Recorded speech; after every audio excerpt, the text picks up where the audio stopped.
Bonjour, hello, bienvenue dans ce nouveau tuto consacré à une nouvelle évolution sur le diagramme de Gantt. Dans cette partie, nous allons aborder la notion de jour écoulé, qui consiste à dire un retard ou une tâche continue à se dérouler pendant les jours ouvrés. Il n'y a pas de notion de jour ouvré.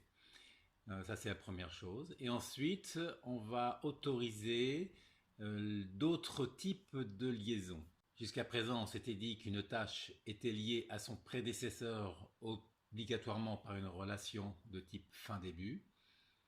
Cette fois-ci, on va autoriser d'autres types de relations, à savoir la relation fin-fin et début-début. On va oublier la relation début-fin parce que là, ça compliquerait énormément les calculs dedans et que c'est une relation qu'on ne rencontre finalement que très peu souvent dans la réalité. Donc, pour prendre en compte ces nouveautés, on va insérer donc plusieurs colonnes là-dedans. D'une part, concernant la notion de durée écoulée, on va non pas la saisir directement à l'intérieur de la colonne durée, mais nous allons insérer une nouvelle colonne que l'on dénommera donc durée écoulée, D et. Et à l'intérieur de cette colonne-là, que je sélectionne donc de cette façon-là, on va lui dire qu'on autorise donc donner validation des données, autorisé à partir d'une liste uniquement le J et le J écoulé. Soit la durée est exprimée en jours, soit elle est exprimée en jours écoulés. Donc on reste sur la notion de durée obligatoirement en jours.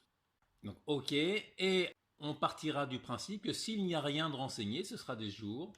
Hein, donc soit on le renseigne, soit on ne le renseigne pas. Et si on veut que ce soit des jours écoulés, il faudra le renseigner à l'intérieur de cette colonne-là.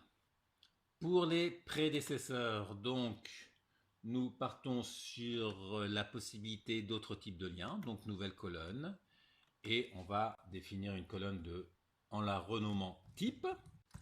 Ok, c'est pas besoin que ce soit si grande que ça. Et toujours pareil, à l'intérieur de la colonne ici, validation des données, on va autoriser à partir d'une liste uniquement des relations de type fin-début, point virgule fin-fin, point virgule, début-début. Voilà, donc on a dit qu'on ne parlait pas de relations de type début-fin.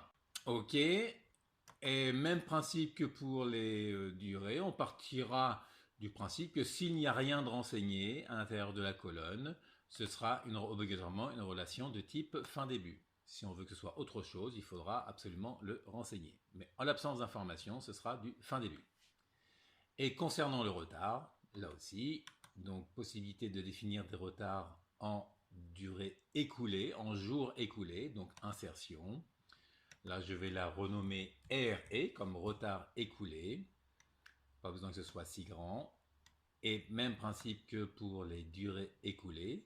Validation des données autorisées à partir d'une liste, soit J, point virgule, soit J écoulé. Avec le même principe que ce que nous avons dit pour durée écoulée, à savoir que si on ne renseigne pas cette information-là, on considérera que ce sont des jours et non pas des jours écoulés.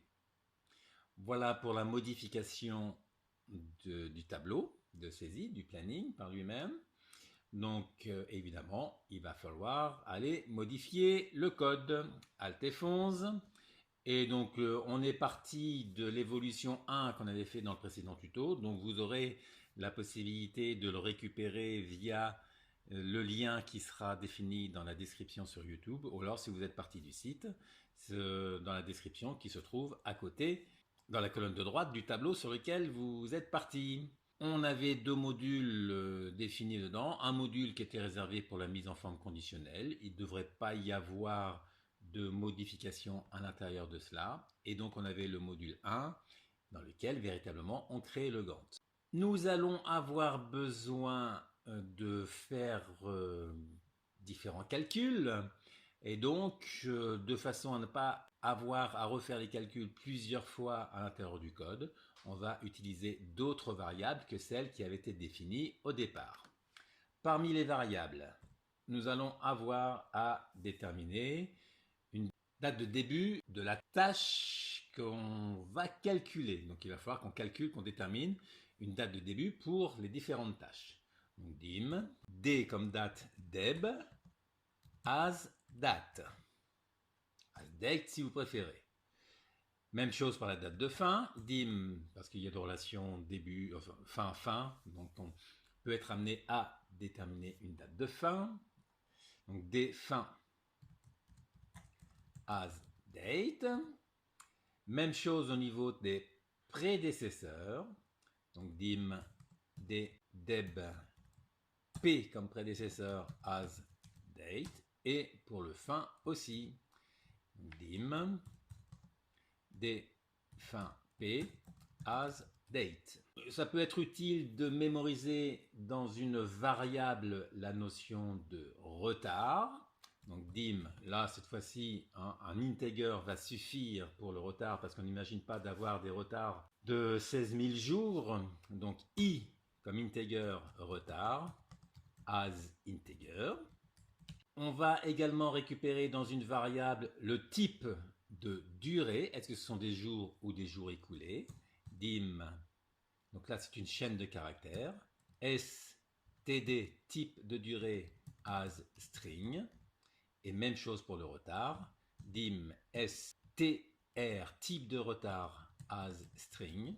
On va également récupérer dans une variable la durée de la tâche pour laquelle on essaiera de faire les calculs. Dim, donc là aussi, on va se contenter d'un integer. I durée as integer.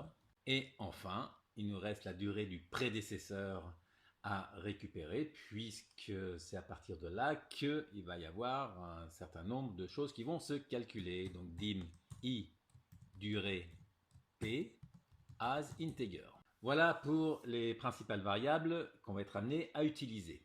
Alors comme faire des formules pour déterminer les dates de début de chacune des tâches, comme on l'avait fait jusqu'à présent, ça devient un petit peu compliqué. Ça veut dire que les calculs vont se faire véritablement dans le code VBA.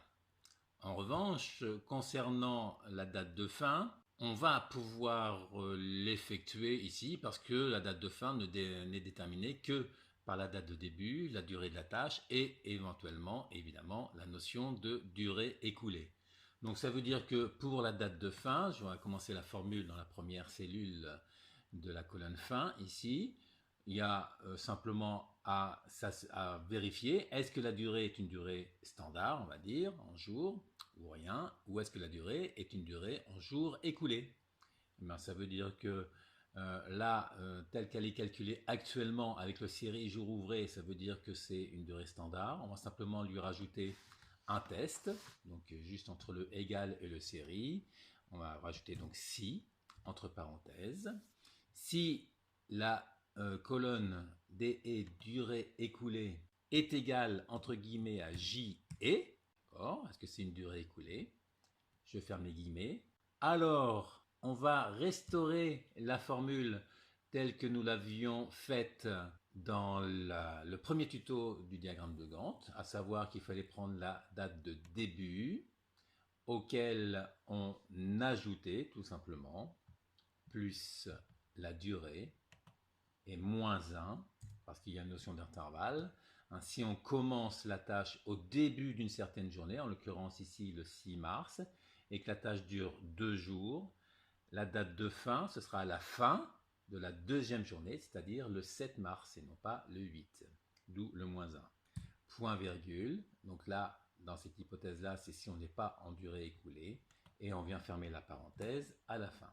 La formule doit se répéter automatiquement jusqu'en bas du tableau, puisque justement on est dans un tableau. Quand on modifie la formule dans une colonne et que la formule est identique dans toute la colonne, Excel recopie automatiquement la formule dans tout le tableau. Voilà pour le calcul de la date de fin. Maintenant donc on va aller faire le calcul en VBA de la date de début. Alors pourquoi c'est beaucoup plus compliqué? Parce que cette fois-ci, il faut tester non seulement le type de durée, le type de retard, est-ce que c'est un retard écoulé, mais surtout le type de liaison, est-ce que c'est une liaison fin-début, fin-fin, ou début-début. Donc ça fait beaucoup de tests à faire, donc la formule serait véritablement compliquée à effectuer directement dans Excel. Donc allons en VBA, donc Alt F11 ou alors par intermédiaire de la fenêtre ouverte ici. À quel endroit est-ce qu'on va instaurer ces formules-là? Alors si on regarde un petit peu ce qu'on avait fait, on avait déterminé une date maxi ici. Eh bien évidemment, le calcul de la date maxi, elle ne peut se faire que quand toutes les durées ont été calculées. C'est-à-dire que ce qu'on a besoin de faire, ça va être avant ça. Sauf qu'à un moment donné, on lui avait dit que si la première date n'avait pas été saisie dans cette cellule-là, il ne fallait rien faire. Ça veut dire quoi? Ça veut dire que la partie du test qui est ici, c'est à faire en premier. Je vais prendre ça et je vais simplement le déplacer au tout début. Voilà, donc ça c'est la première des choses à faire. Et une fois qu'on a fait cette vérification-là, nous allons déterminer, donc pour chaque tâche, la date de début. Comment est-ce qu'on va s'y prendre? Est-ce qu'on fait les tâches les unes après les autres? Là, ça peut poser quelques difficultés, notamment lorsqu'on arrive sur la tâche numéro 5. Le prédécesseur, c'est la tâche numéro 7. C'est-à-dire que pour pouvoir faire le calcul de la date de début de la tâche numéro 5, il faut que la tâche numéro 7 ait été calculée. Donc, ce que nous allons prendre comme convention, c'est qu'on va calculer les tâches, non pas par rapport à leur numéro, mais par rapport à l'ordre qu'elles ont dans le prédécesseur. Sachant que la première tâche, c'est donc la tâche numéro 1, elle, la date de début, a été imposée comme étant la date de début de notre projet. Donc on va parcourir toutes les tâches selon l'ordre des prédécesseurs. On y va, donc ça veut dire que on va parcourir en fonction de leur numéro. On va faire une boucle donc for i, i étant une variable de type long, un nombre entier qui peut être relativement important, jusqu'à quoi? Bien, jusqu'à la valeur maxi des numéros de tâches. Donc the max n'étant pas une fonction connue en VBA, on va utiliser application.worksheet fonction, donc une fonction de feuille de calcul .max. Il faut déterminer le max de quoi? De la colonne numéro du tableau, donc de range. Entre parenthèses, entre guillemets, le tableau, on l'avait appelé TBL plan, et donc entre crochets s'il vous plaît, et non pas accolade, numéro, la colonne numéro. Je ferme le crochet, je ferme le guillemet, je ferme la parenthèse. For i égale 1 tout, comme ça c'est mieux. Et avec deux parenthèses, c'est encore mieux. Voilà, je fais deux entrées, je ferme tout de suite ma boucle par le next. Et cette fois-ci, par rapport à chaque numéro de tâche, là-dedans, on va regarder dans la colonne prédécesseur les tâches qui ont comme prédécesseur ce numéro-là en question. Ça veut dire que ça permettra d'incrémenter toutes les tâches ici dans l'ordre logique de leur numéro de prédécesseur. Donc il faut parcourir toutes les cellules de la colonne prédécesseur. Donc nouvelle boucle, for each OCEL. On a déjà une variable qui avait été déclarée de type OCEL pour parcourir des cellules à l'intérieur d'une plage. In, range, même principe que tout à l'heure. On est dans le tableau TBL plan, entre crochets. On s'intéresse à la colonne prédécesseur. Je ferme le crochet, je ferme le guillemet, je ferme la parenthèse, une seule parenthèse cette fois-ci, et je ferme la boucle next. Et on partira du principe qu'on devra déterminer la date de début de la tâche si le prédécesseur en question ici correspond à i. Donc if OCEL égale i. Zen. Et je ferme tout de suite le if pour ne pas l'oublier. On va commencer dès lors qu'on a une tâche qui a comme prédécesseur le numéro que l'on cible par inscrire dans des variables toutes les informations dont on peut avoir besoin pour faire les calculs. À savoir, donc je vais mettre en commentaire, inscrire dans une variable le retard, la durée, le type de durée, type de retard. Dans un premier temps, on a prévu les variables pour cela. Donc i retard égale, il s'agit de récupérer dans la colonne de la cellule où on se trouve, sur la même ligne, donc cells, on va se pointer une cellule qui se trouve où? Sur la même ligne que le ocell que l'on cible, donc ocell.row, et dans la colonne retard, range, entre parenthèses, entre guillemets, tbl plan, entre crochets, retard, je ferme le crochet, je ferme le guillemet, je ferme la parenthèse. Et par rapport à cette colonne-là, je vais prendre la première cellule de la colonne, donc point range A1, et on récupère le numéro de colonne, donc point colonne. Je ferme la parenthèse, donc ça c'est le i retard. Et on va faire la même chose pour les autres variables. Ensuite, donc, on va récupérer le type de durée. std égale. Même principe, il faut aller récupérer quelque chose qui se trouve dans une certaine colonne de l'autre côté. À la limite, on peut donc prendre... voilà, ok. On peut récupérer ce qu'on avait fait ici, CTRL-C. Je me mets en dessous, CTRL-V. Et cette fois-ci, on va s'intéresser à la colonne DE, durée écoulée. C'est ça qui détermine le type de durée. Est-ce que ce sont des jours ou des jours écoulés? Même principe avec le type de retard. STR égale à CTRL-V directement. Ici, on va mettre du RE. C'était, oui, c'est comme ça qu'on avait appelé. Retard écoulé. La durée de la tâche, question. Donc, I durée égale, même chose, CTRL V, et là, on va récupérer ça dans la colonne durée. Maintenant, ce qui peut être intéressant, ce dont on pourrait avoir besoin, c'est de déterminer la date de début du prédécesseur.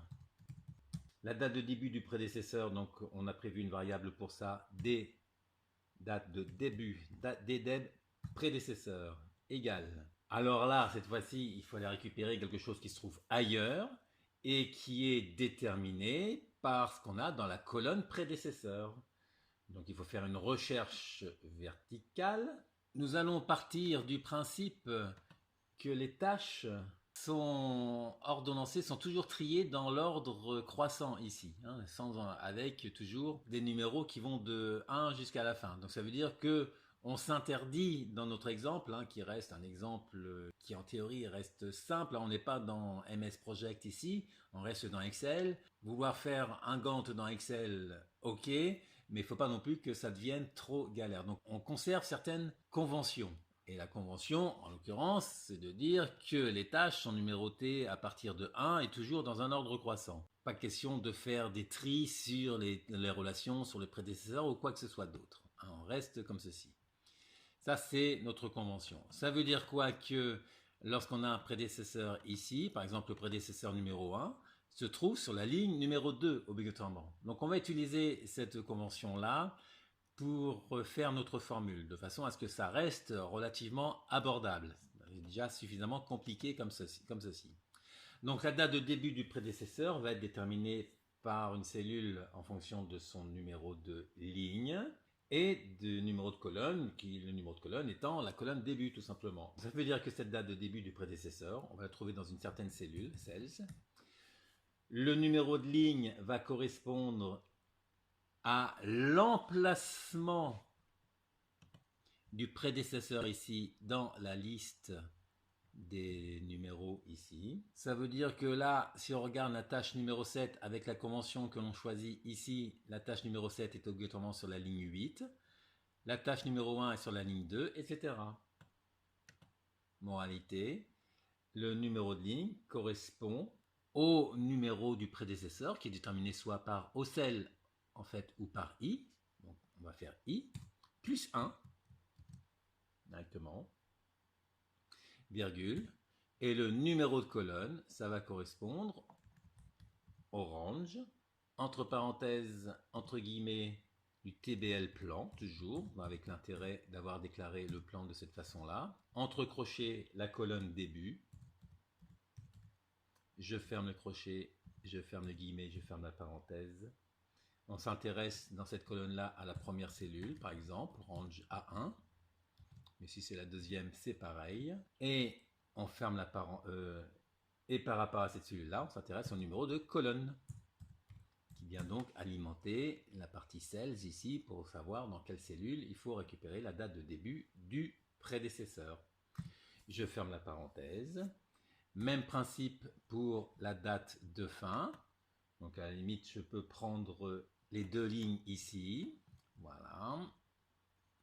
Et donc, donc là, récupérer la date de fin du prédécesseur. Date de fin du prédécesseur, c'est la même chose, sauf ça, on est dans la colonne fin. Alors ça va fonctionner parce que justement on fait les prédécesseurs dans l'ordre croissant. Quand on est sur le prédécesseur, quand on fait le prédécesseur 1, ça veut dire que la tâche numéro 1 a été calculée. Ensuite, même principe avec la durée du prédécesseur. Ça, éventuellement, ça peut être utile si on a une relation de type fin-fin. Donc, on va récupérer tout ça de cette façon-là, récupérer la durée du prédécesseur. Donc, D durée P. Ah, là, il ne m'a pas mis une majuscule à fin, c'est plutôt étonnant. Date. Est-ce que j'ai bien déclaré la variable? Ah non, parce que j'ai déclaré comme ça, tout simplement. Donc, je vais refaire la définition de la variable ici en mettant une majuscule. Et en revenant ici, donc il met bien la majuscule. Donc, des durées du prédécesseur.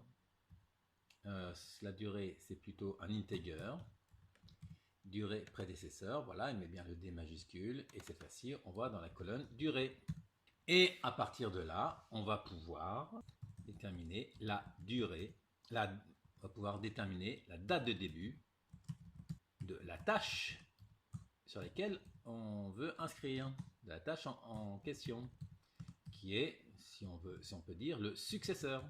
Et le calcul de la date de début donc du successeur, en fait, va dépendre du type de relation que l'on a entre le prédécesseur et le successeur. Donc, selon qu'on soit sur une relation de type fin-début, fin-fin ou début-début, on aura des formules différentes.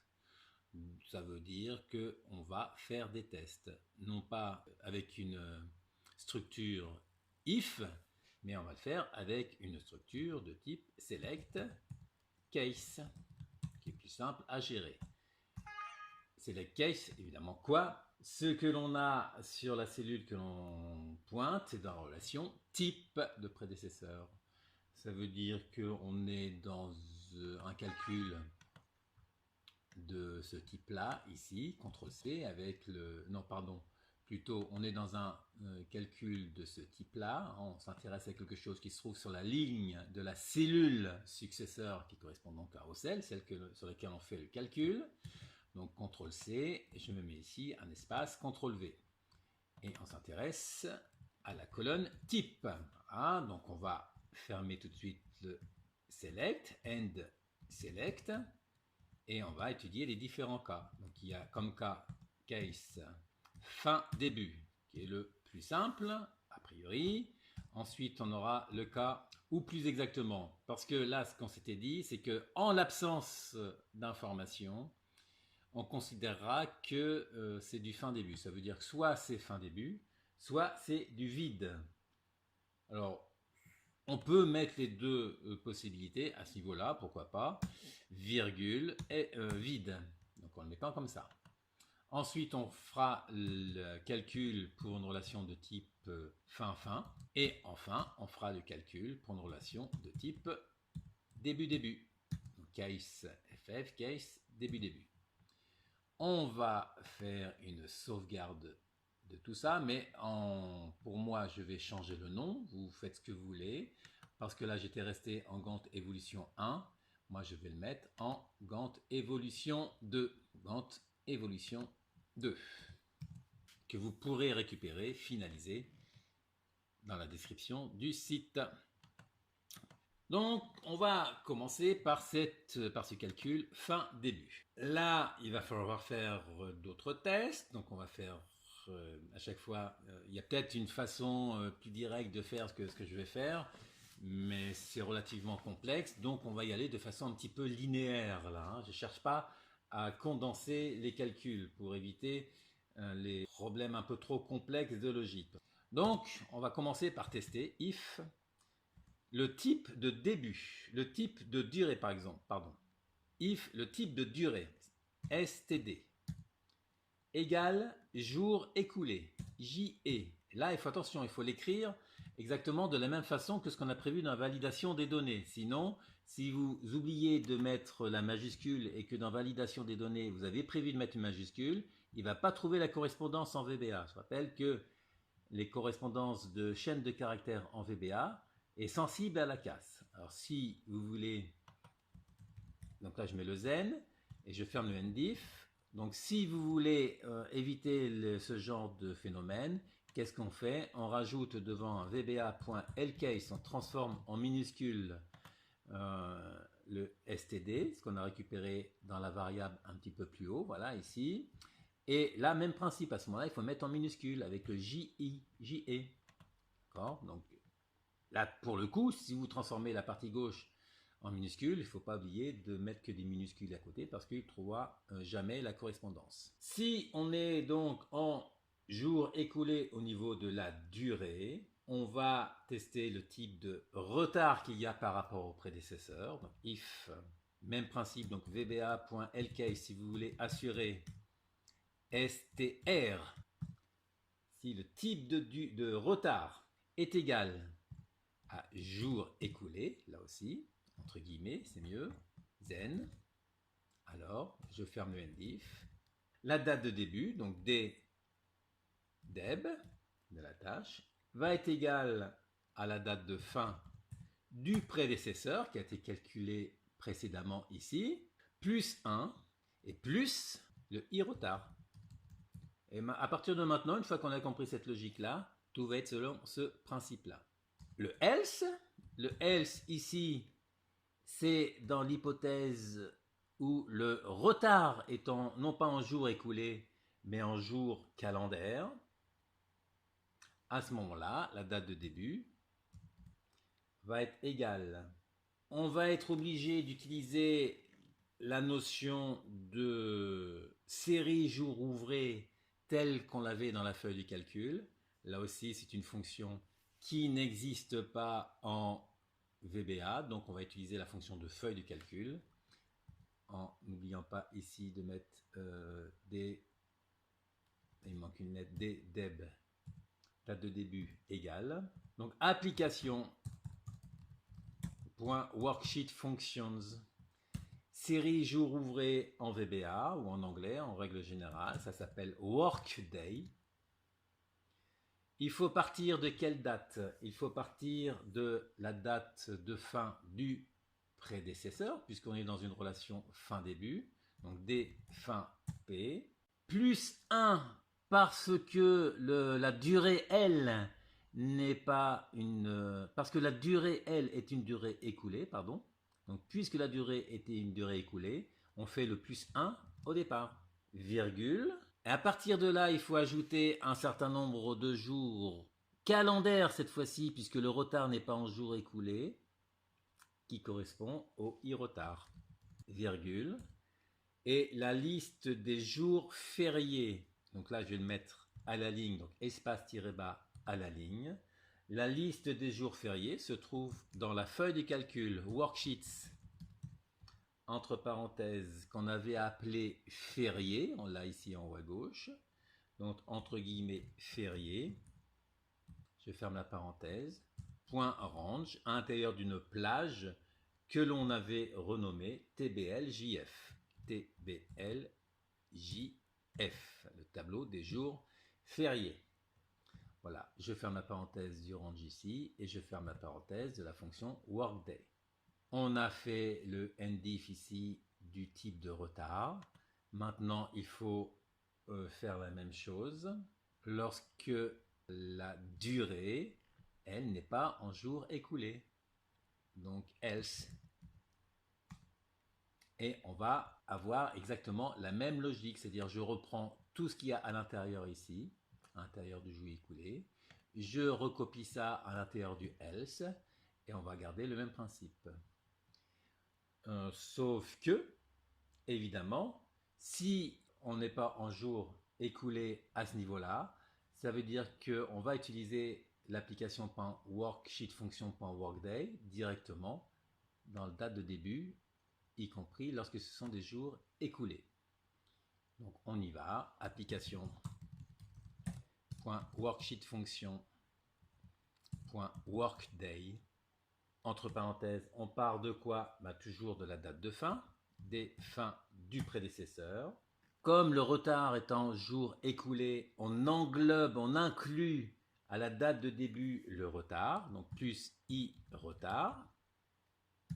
Et virgule, le 1, on l'ajoute à la liste des jours ouvrés cette fois-ci, donc il va derrière la virgule. Et la liste des jours fériés se trouve dans le worksheet. Worksheets fériés, oui. Point range, tbl, jf. Avec les deux parenthèses. Sinon, le sinon ici, c'est dans l'hypothèse où la durée de la tâche est en jours ouvrés, et non pas en jours écoulés, et le retard est lui-même en jours ouvrés, et non pas en jours écoulés.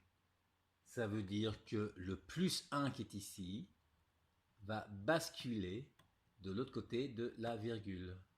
Donc on part de la date de fin, et on englobe dans la série des jours ouvrés le 1, qui correspond au lendemain de la date de fin, et le retard.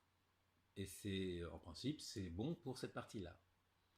Donc voilà pour le fin-début. On va passer maintenant au fin-fin. Donc on peut comprendre que pour chaque type de durée, on soit dans la même logique globale que ce qu'on a fait dans fin-début. C'est-à-dire qu'il faut tester le type de durée. Est-ce qu'on est en jour écoulé ou non? Est-ce qu'on est en retard écoulé ou non? Ça veut dire que toute cette partie-là, toutes ces structures, là, ici, jusqu'au NDIF, je vais directement la récupérer à l'intérieur du fin-fin. Puis on va analyser ce dont on a besoin. Donc si la durée est une durée écoulée et si le retard est un retard en jour écoulé, la date de début va être égale à la date de fin du prédécesseur, plus 1, donc ça on reste pareil, on garde la notion de retard, sauf que cette fois-ci, il va falloir retirer la durée de la tâche pour se cadrer sur la date de fin du prédécesseur. Donc moins i durée. Si la durée est en jours écoulés, mais que le retard est en jours calendaire, est en jour ouvré, pardon. On est avec la notion de worksheet function.workday, donc la série jour ouvré. La référence est toujours la date de fin plus 1, en retirant à ce niveau-là, moins i durée. C'est-à-dire qu'on part de, pour déterminer la date de fin, on va s'intéresser à la durée. On prend la tâche de fin du prédécesseur, on est en relation fin-fin. Et pour que la date de fin de notre tâche se cadre sur la date de fin du prédécesseur, il faut retirer la durée de la tâche, tout simplement. Et puis, il y a la notion de retard qui intervient, cette fois-ci, en série jour ouvré, puisqu'on est dans le else ici, qui dit qu'on n'est pas en jour écoulé sur le retard. Le reste pareil, le reste identique. Si on est dans le deuxième else ici, donc qui correspond à la notion de jour ouvré cette fois-ci, non plus de jour écoulé. Donc, puisqu'on est en jour ouvré, on reste avec l'idée de série jour ouvré pour la détermination de la date de début. On part de la date de fin du prédécesseur, plus le i retard. Et cette fois-ci, on va donc, par rapport à la série jour ouvré et le nombre de décalages qu'il va y avoir, il y a toujours le 1 qui reste, mais moins le i duré, qu'on incorpore à ce niveau-là. Voilà. Et si le retard est en jour écoulé également, donc le retard a déjà basculé de l'autre côté, il faut juste à ce niveau-là lui retirer le i duré de la tâche. Voyez, à partir du moment où on a compris la logique du premier, le reste va bien. Il nous reste donc à faire maintenant la partie début-début. Partie début-début qui est ici, toujours le même principe. Voilà, on récupère tout ça, on le met dans le début-début et on réétudie la situation. Si on est en jour écoulé et que le retard est en jour écoulé, on va partir de la date de début du prédécesseur et on englobe que le retard. Cette fois-ci, le plus 1 n'a pas lieu d'être parce que la date de début doit se cadrer avec la date de début du prédécesseur. Voilà, date de début du prédécesseur, c'est pas comme ça qu'on l'a appelé, mais D, Deb, P. Voilà, avec les majuscules qui apparaissent. Si le retard est en jour ouvré et non pas en jour écoulé, donc on va rester avec le worksheet Workday, avec le série jour ouvré. Donc même principe, on reste avec la logique du date de début du prédécesseur. On ne fait pas le plus 1. On ne fait pas intervenir la durée et on fait simplement le i retard pour déterminer la série du jour ouvré, donc après la virgule. Ensuite, on passe à la logique, est-ce que le type de durée est un jour ouvré et non pas un jour calendaire? D'accord, là encore deux solutions, ou bien le retard est en jour écoulé, ou bien il ne l'est pas. Si le retard est en jour écoulé, on part toujours sur la logique de déterminer par rapport à la date de début du prédécesseur, auquel il faut intégrer le i retard. Et par rapport au décalage de la série jour ouvré, on ne fait pas intervenir ni le 1 ni la durée, parce que la durée c'était dans une relation fin-fin, donc ça veut dire qu'on se cadre directement. On fait 0. C'est simplement le retard qui fera se décaler si on est dans si entre la date de début du prédécesseur et le retard en question, il y a des jours fériés ou des jours week-end. Voilà, et il nous reste donc à déterminer lorsque on est en début-début, le type de durée est un jour calendaire standard, donc pas des jours écoulés, et le type de retard est un jour calendaire standard. Donc on s'appuie toujours sur la date de début du prédécesseur, et il faut faire un décalage de i retard.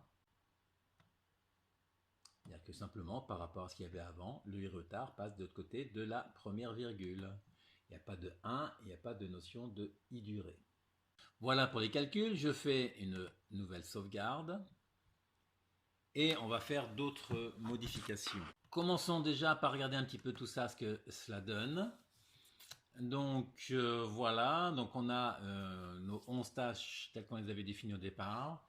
On a des durées, donc là j'ai mis 2, 4, 3, etc. Il faut essayer de faire en sorte quand même que tout ça, ça reste cohérent. Donc là, j'ai mis sur la tâche numéro 3 avec une durée égale à 3 jours, la notion de jour écoulé, justement, pour voir comment ça va se passer. Les prédécesseurs, donc là, essayez de repérer les prédécesseurs que j'ai mis. À partir de la tâche numéro 2, j'ai mis 1, 1, 2, 7, 5, 4, 6, 8, 9, 10. Si vous voulez vérifier tout ça. Le type, donc là, j'ai laissé en fin début. On peut se mettre une relation, par exemple, sur cette tâche-là, voir ce que ça va donner, une relation de type début-début. Ah, d'accord, il y a un problème ici, débugage. C'est prédécesseur qui n'est pas bon. Comment j'ai écrit prédécesseur? D'accord, sans accent. Ça marche. Donc on enlève l'accent, je relance ici, voilà, donc il a fait son calcul, parce que je rappelle qu'on avait défini une procédure événementielle qui, à chaque changement dans la feuille de calcul, lance directement le calcul du Gantt. Donc le début ici, c'est par rapport à la tâche numéro 1. Ça ne marche pas terrible parce qu'il aurait dû s'afficher. Donc si on veut éviter les ennuis là-dedans, il peut être prudent de lui demander de ne pas exécuter les procédures événementielles lorsqu'on fait la modification dans le code. Donc pour ça, je rappelle, c'est application.enableEvents égale false. Et nous allons à la fin complètement de la macro lui dire ici application.enableEvents égale true, ce qui va nous permettre de faire nos modifications là-dedans. Donc si je mets du fin début, il fait son calcul ici, donc il détermine la date du 14 par rapport au 1 ici, qui est un petit peu étonnant, parce que là on était au 7, relation fin début. Alors celui-ci ne fonctionne pas. Ah non, c'est la tâche numéro 2, pardon. Donc par rapport à la tâche numéro 2, ici donc on était au 10, le 10 c'est un week-end, il y a un retard de une journée, qui n'est pas une journée écoulée, donc ça veut dire que par rapport au 10, on laisse passer le week-end, on laisse passer le lundi 13 et on attaque au 13. Donc ça c'est bon. Et je vais remettre, évidemment si on confond la colonne retard avec la colonne prédécesseur, ça ne le fait pas. Je vais remettre une relation début ici. Donc là en revanche, que se passe-t-il? On est en prédécesseur la tâche numéro 2. La tâche numéro 2 qui est le 10. Ouais, donc là effectivement c'est cohérent. Puisque le 10 intervient à vendredi, il y a un retard de une journée ici, ça veut dire que la tâche ici va démarrer le 14, puisque ce ne sont pas des jours écoulés. Ok, donc ça c'est cohérent. Si je mets 0 en retard, que se passe-t-il? Je valide. 0 en retard, il nous met le 13. Parce que c'est pas normal. Puisqu'on est dans une relation début, il devrait nous mettre le 7. Non, avec la tâche numéro 2. Début, ça devrait être le 7. Donc il y a un problème sur la relation début. Même avec le 1 ici, on est en début, il nous prend la date de fin ici au lieu de prendre la date de début. Ça veut dire que dans la logique, sur l'aspect début, il y a un souci. On va aller voir ça. Début, on n'est pas en jour écoulé, ni d'un côté ni de l'autre. Ça veut dire qu'on est ici. Ok, bon. Je vais me mettre là pour voir ce qui se passe. Je vais reforcer le 2 ici. Donc là, il s'arrête ici. Date de début du prédécesseur, c'est donc le 7 mars. Effectivement. Donc là, ça paraît cohérent. Est-ce qu'on est bien avec un i égale 2? I égale 2, ça c'est bon. I retard 1, une journée, on est bien avec... ah non, on n'est pas avec une journée de retard en théorie. Ah oui, évidemment, ok. Ça y est, bon, j'ai compris l'erreur. Donc autant pour moi, une fois qu'on a déterminé la date de début, encore faut-il aller l'écrire dans la cellule qui va bien. Ça veut dire qu'une fois qu'on a fait tous nos tests, on est dans le NDIF ici, parce que le if ici, le if qui est ici, c'était pour dire que le OCL égale I, ça veut dire qu'on a trouvé la cellule sur laquelle il fallait écrire. Encore faut-il à écrire dans la cellule en question. Si on n'écrit pas dans la cellule, il ne risque pas de changer les dates de début. Et comme là-dedans, il y a toujours les formules de la version précédente qui sont restées, c'est pour ça qu'il y avait des changements qui se faisaient avec des incohérences. Donc les formules vont disparaître et on va écrire directement dans les cellules.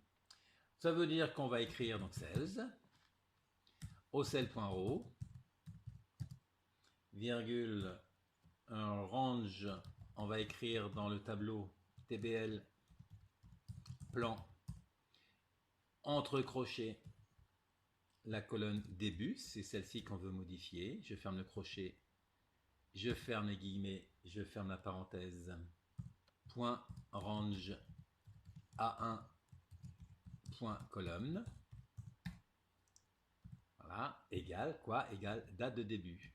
C'est quand même pour ça qu'on avait déclaré une variable, hein, pour éviter d'avoir à refaire 16 machin chose, etc.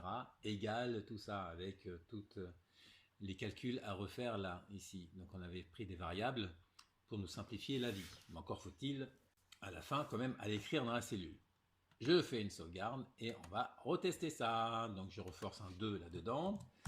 2. Et ouais, bon d'accord, ça fonctionne pas. Je vais faire un go pour le forcer.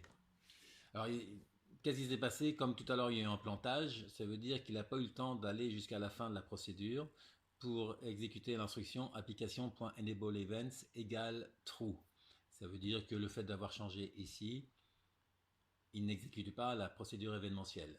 Comme on avait prévu un bouton Go qui créait le Gantt, le bouton Go, là, pour le coup, va restaurer cette procédure événementielle puisqu'il force l'exécution de la macro créer Gantt.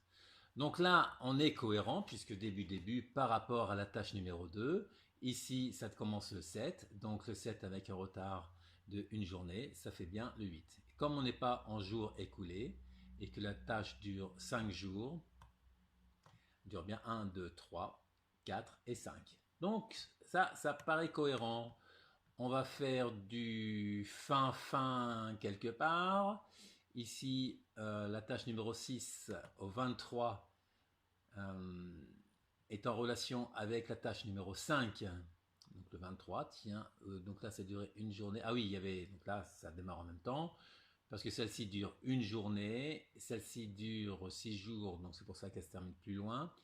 En revanche, fin, début, il y a un retard de -1, donc ça se déroule en même temps. Là, c'est le hasard des chiffres qui font qu'on a la même date de début ici. Mais ce n'est pas la date de début qui détermine, c'est la date de fin là qui fait ça. Date de fin plus 1, -1, ça fait donc le même jour ici. Donc type, on va faire du... pour le coup, je vais éviter le fin parce que, encore que, comme c'est les mêmes dates, on va éviter le fin. À ce niveau-là, je vais faire le fin sur cette tâche-là, la tâche numéro 7, qui est en relation avec la tâche numéro 4. La tâche numéro 4 se termine le 14 mars, ça veut dire que, puisque c'est du fin, ici ça devrait se terminer le 14 mars avec un décalage de 3 jours. Donc le 17, voir s'il y a des jours ouvrés dedans. 14 mars, non, c'est dans la même semaine, donc on devrait se retrouver avec le 17 si je mets du fin. Voilà, 17 mars, ça se colle. Ok, ça marche. Donc si je mets un 0 de retard ici, on est bien avec le 14 mars, donc le fin sur la tâche numéro 4. Donc tout ça, ça paraît fonctionner correctement. Maintenant, si on met des jours écoulés à la place des jours, là en l'occurrence, là ce sont des jours ouvrés, du 20 au 27 avec 6 jours. On est sur la tâche numéro 7. Voilà, donc on voit qu'il y en a les 6 jours, 1, 2, 3, 4, 5, et le 6e jour, c'est le lundi. Si je passe en jours écoulés à ce niveau-là, voilà, il refait son calcul, on voit qu'il va du 15 au 20. Donc la tâche numéro 7, cette fois-ci, 1, 2, 3, 4, 5, 6. C'était bien 6 jours pour la tâche numéro 7, voilà, 6 jours. Donc tout ça, ça paraît fonctionner correctement. Maintenant, ce qui peut être intéressant, c'est de voir que la tâche se déroule le week-end, parce que là, on voit pas, on a l'impression qu'elle est derrière. Donc, on va corriger ça dans le code. Voilà, donc on retourne dans le code. Alors, pour pouvoir corriger ça, évidemment, il y a de la mise en forme conditionnelle qui avait été faite. Une fois qu'on a déterminé les dates de début et donc de fin par définition de toutes les tâches, on inscrivait les dates pour construire le Gantt, et le Gantt se construisait, si je ne m'abuse, à partir de là. Donc là c'est pour, ici c'est inscrire les dates au-dessus du Gantt. Donc je mets en commentaire, comme ça au niveau du code ce sera un peu plus clair à comprendre. Et ici c'est la conception du Gantt.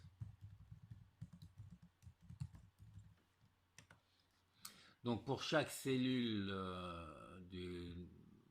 etc., on allait mettre en couleur, voilà, intérieur.color-index, on allait mettre en bleu le côté du Gantt. Ce que l'on peut rajouter déjà au niveau du Gantt, donc je vais le mettre à la fin, c'est lui dire qu'on aimerait bien avoir des bordures, donc point borders, point line style égale 1 pour des bordures fines, et accessoirement point borders point color index, on va mettre des couleurs aux bordures, égale 1 pour mettre des bordures noires. Si vous voulez une autre couleur, il suffit de changer le chiffre en correspondance avec ce que vous voulez. Et ensuite, on va dire que si la durée de la tâche est en jours écoulés, on aimerait bien voir la tâche par-dessus les week-ends et non pas en dessous. Pour ça, il faut supprimer la mise en forme conditionnelle qui a été faite dans cette cellule-là. Donc, mais d'abord, un petit test. If cells au cell.row. On est toujours sur la ligne que l'on est en train d'analyser. Au cell.row, sans le S. Virgule, range, même principe, TBL plan, entre crochets. Là, c'est la colonne durée écoulée qui nous intéresse. Je ferme le crochet, je ferme le guillemet, je ferme la parenthèse. Point range A1. Point colonne, numéro de colonne. Je ferme la parenthèse égale JE. Attention à ce que j'ai dit tout à l'heure concernant les minuscules, majuscules. Donc là, je vais pas le refaire en VBA.lcase. Je le fais comme ça directement. Si vous voulez le rajouter, à vous d'y penser. Zen. Je fais mon endif. Et à ce moment-là, on va dire point, sous-entendu les cellules qu'on met en forme pour voir le Gantt. Format de condition. Point delete. On supprime la mise en forme conditionnelle de ces cellules-là. Uniquement si on est donc en jour écoulé. Sauf que pour supprimer la mise en forme conditionnelle, il ne faut pas que la mise en forme conditionnelle soit faite après. Encore faut-il que la mise en forme conditionnelle soit faite avant. Ça veut dire que toute cette partie-là, donc qui concerne la procédure qui va faire la mise en forme conditionnelle, il faut le faire avant d'aller créer le Gantt. Donc je le mets avant ici la conception du Gantt. Juste à cliquer, glisser sans appuyer sur CTRL de façon à déplacer. Voilà, donc ici on dit que c'est préparation pour la mise en forme conditionnelle. Une sauvegarde pour assurer le coup parce qu'on sait que là on est dans le genre de choses qui peut provoquer quelques petits soucis et on va reforcer soit avec le Go directement ici. Voilà, Go. Et donc on voit les bordures qui se mettent. Ah, la tâche numéro 3, ah oui, d'accord, effectivement, la tâche numéro 3 est en jour écoulé, donc elle passe devant. Et on devrait de la même façon la tâche numéro 6 ici, qui passe devant les week-ends et non pas derrière. Voilà, c'est un peu plus visible comme ça. Et donc lorsque c'est à cheval le week-end, on n'est pas en jour écoulé ici. Là, cette tâche-là, en principe, elle dure 3 jours, la tâche numéro 7. Voilà, tâche numéro 7, elle dure bien 3 jours et elle a cheval sur un week-end, donc on voit qu'elle passe derrière avec quand même les bordures qui permettent de voir un petit peu mieux. Ben écoutez, a priori, par rapport à tout ça, on a fait le tour de la question. Tout ça, ça paraît cohérent. Si jamais il y avait un souci, n'hésitez pas à m'en faire part en commentaire. J'apporterai les réponses qui se doivent. Profitez bien de tout cela, faites de beaux Gantt et surtout, si vous avez besoin d'en avoir un peu plus, bah pour le coup, il faudrait penser à acquérir MS Project, par exemple, ou un autre de même nature, logiciel de gestion de projet. Ah ciao, bonsoir.